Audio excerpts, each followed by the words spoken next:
әрдайым жолын қолдаңыздар.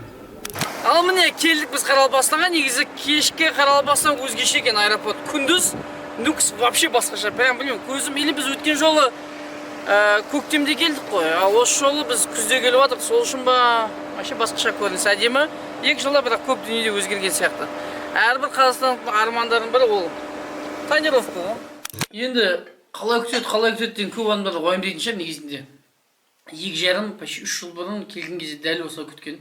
Қазір Ғафар ағалар Алла разы болсын осылай келіп дастархан жайып аэропорттан түстік. Қуырдақты басып алып, дальше Қожеліге қарай басамыз. Аға жаңа мынау қай жердегі канал. Дұрыстап қара. Балық аулауға болады. Суға түсуге болмайды. Бұл қай жер? Самолет кеш келді ма? Самолет кеш келді. 4:30-да шықтық бәрі. Қазір біз Қожелідеміз. Сәл үлгермей қалдық енді. Самолет кеш түсті, не қылды? Келін түсіру рәсімін көрсетеміз ба деп едік. Енді оны может басқа видеода монтаждап көрсетеміз. Қазір біз Қазақстаннан таныс Құдырет ағаның үйіне келдік. Құдырет аға қанша күн тойлайды сонда маяқта той?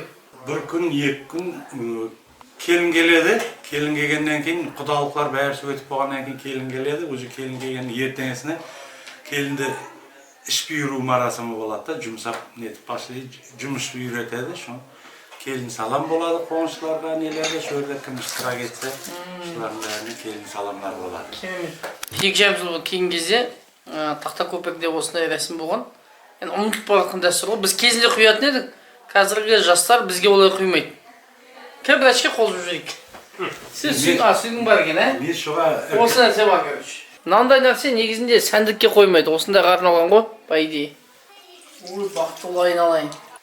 Екінші рет келдік Қарабақстанға. И осы дәстүр сақталғанда. Бұл өте маңызды бір құндылық.